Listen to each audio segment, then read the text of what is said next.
जय श्री राधे। पूज्य श्री सद्गुरुदेव भगवान के चरणों में प्रणाम। श्री चैतन्य महाप्रभु जी का जीवन चरित्र, अद्वैताचार्य जी और उनका संदेह। श्री विष्णु पुराण में आता है, जो भगवान की पूजा तो करता है किंतु भगवत भक्त वैष्णवों की पूजा नहीं करता, वह यथार्थ में भक्त नहीं है, उसे तो दाम्भिक ही समझना चाहिए। भगवान तो भक्त की ही पूजा से अत्यंत संतुष्ट होते हैं, इसलिए सर्व प्रयत्न से वैष्णवों की ही पूजा करनी चाहिए। भगवान तो प्राणी मात्र के हृदय में विराजमान हैं, समान रूप से संसार के अणु परमाणु में व्याप्त हैं, किंतु पात्र भेद के कारण उनकी उपलब्धि भिन्न भिन्न प्रकार से होती है। भगवान निशानाथ की किरणें समान रूप से सभी वस्तुओं पर एक सी ही पड़ती हैं। पत्थर, मिट्टी, घड़ा, वस्त्र पर भी वे ही किरणें पड़ती हैं और शीशा तथा चंद्रकांत मणि पर भी उन्हीं किरणों का प्रभाव पड़ता है।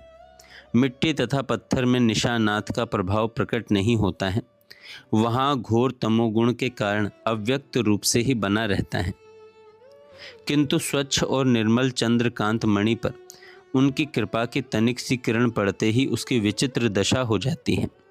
उन लोक सुखकारी भगवान निशानाथ की कृपा को पाते ही उसका हृदय पिघलने लगता है और वह द्रवीभूत होकर बहने लगता है।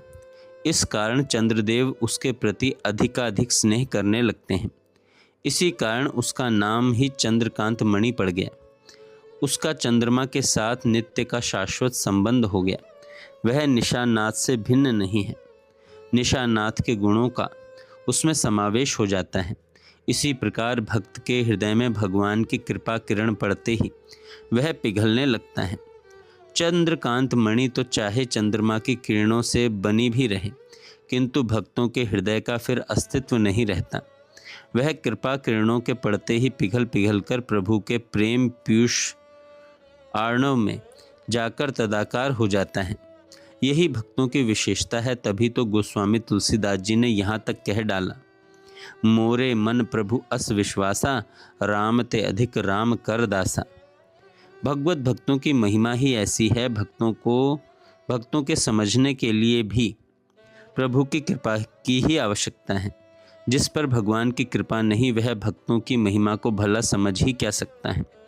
जिसके हृदय में उस रसराज के रस सुधा में एक बिंदु का भी प्रवेश नहीं हुआ, जिसमें उसके ग्रहण करने की किंचित मात्र भी शक्ति नहीं हुई, वह रसिकता के मर्म को समझ ही कैसे सकता है।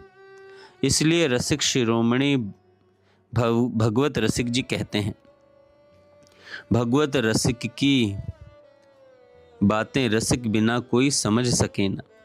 महाप्रभु के नव अनुराग की चर्चा नदिया के सभी स्थानों में भांति भांति से हो रही थी। उस समय सभी वैष्णव श्री अद्वैताचार्य जी के यहाँ एकत्रित हुआ करते थे। अद्वैताचार्य जी के स्थान को वैष्णवों का अखाड़ा ही कहना ठीक है। वहाँ पर सभी नामी वैष्णव रूपी पहलवान एकत्रित होकर भक्ति तत्व रूपी युद्ध का अभ्यास किया करते थे। प्रभु की प्राप्ति के लिए भांति भांति के दांव पेंचों की उस अखाड़े में आलोचना तथा प्रत्यालोचना हुआ करती थी और सदा इस बात पर विचार होता कि कदाचार रूपी प्रबल शत्रु किसके द्वारा पछाड़ा जा सकता है। वैष्णव अपने बल का विचार करते और अपनी ऐसी दुर्दशा पर आंसू भी बहाते। महाप्रभु के नूतन भाव की बातों पर यहाँ भी वाद विवाद होने लगे। अधिकांश वैष्णव इसी पक्ष में थे कि निमाई पंडित को भक्ति का ही आवेश है, उनके हृदय में प्रेम का पूर्ण रूप से प्रकाश हो रहा है, उनकी सभी चेष्टाएं अलौकिक हैं। उनके मुख के तेज को देखकर मालूम पड़ता है कि वे प्रेम के ही उन्माद में उन्मादी बने हुए हैं, दूसरा कोई भी कारण नहीं है। किंतु कुछ भक्त इसके विपक्ष में थे। उनका कथन था कि निमाई पंडित की भला एक साथ ऐसी दशा किस प्रकार हो सकती है।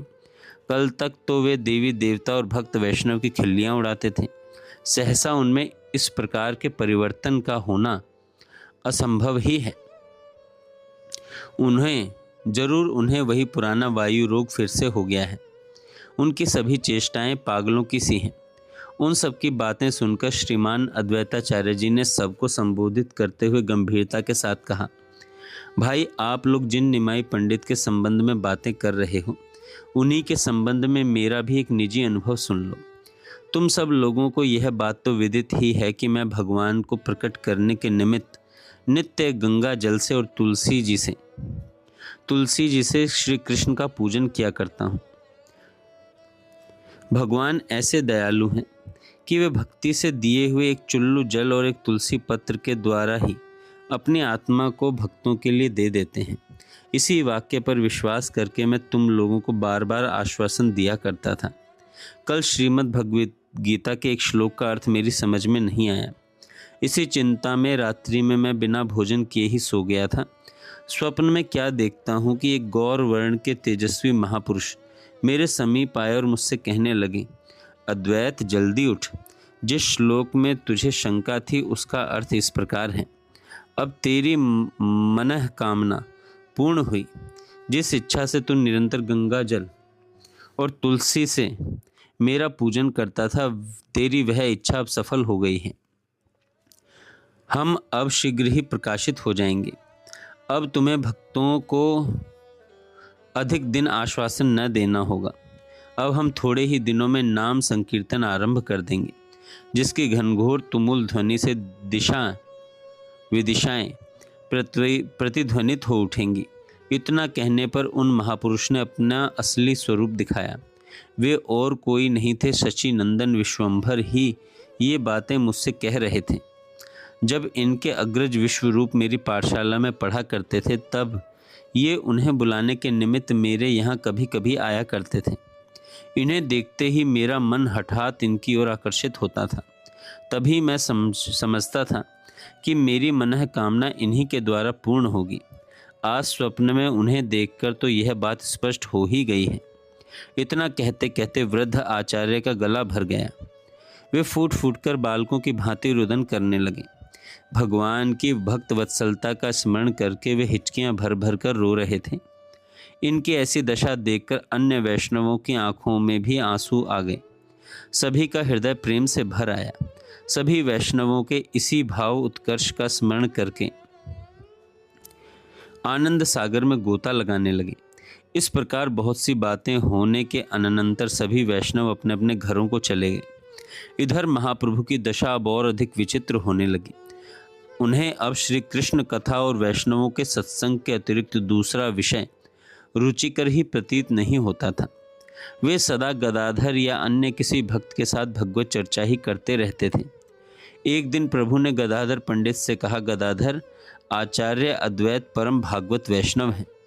वे ही नवद्वीप के भक्त वैष्णवों के शिरोमणि और आश्रयदाता हैं। आज उनके यहाँ चलकर उनकी पदरज से अपने को पावन बनाना चाहिए। प्रभु की ऐसी इच्छा जानकर गदाधर उन्हें साथ लेकर अद्वैताचार्य जी के घर पहुँचे।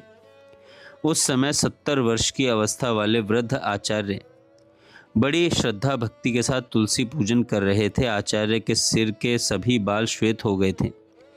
उनके तेजों में मुखमंडल पर एक प्रकार की अपूर्व आभा विराजमान थी। वे अपने सिकड़े हुए मुख से शुद्धता के साथ गंभीर स्वर में स्तोत्र पाठ कर रहे थे। मुख से भगवान की स्तुति के मधुर श्लोक निकल रहे थे और आंखों से अश्रुओं की धारा बह रही थी। उन परम भागवत वृद्ध वैष्णव के ऐसे अपूर्व भक्ति भाव को देखकर प्रभु प्रेम में गदगद हो गए। उन्हें भावावेश में शरीर की कुछ भी सुध बुध न रही। वे मूर्छा खाकर पृथ्वी पर बेहोश होकर गिर पड़े। अद्वैताचार्य जी ने जब अपने सामने अपने इष्ट देव को मूर्छित दशा में पड़े हुए देखा, तब तो उनके आनंद की सीमा न रही। सामने रखी हुई पूजन की थाली को उठाकर उन्होंने प्रभु के कोमल पाद पद्मों की अक्षत, धूप, नैवेद्य और पत्र पुष्पों से विधिवत पूजा की। उन इतने भारी ज्ञानी वृद्ध महापुरुष को एक बालक के पैरों की पूजा करते देख आश्चर्य में चकित होकर गदाधर ने उनसे कहा, आचार्य, आप यह क्या अनर्थ कर रहे हैं? इतने भारी ज्ञानी, मानी और वयोवृद्ध पंडित होकर आप एक बच्चे के पैरों की पूजा करके उसके ऊपर पाप चढ़ा रहे हैं। गदाधर की ऐसी बात सुनकर हंसते हुए आचार्य अद्वैत ने उत्तर दिया, गदाधर, तुम थोड़े दिनों के बाद इस बालक का महत्व समझने लगोगे। सभी वैष्णव इनके चरणों की पूजा कर अपने को कृतकृत्य समझा करेंगे। अभी तुम मेरे इस कार्य को देखकर आश्चर्य करते हो।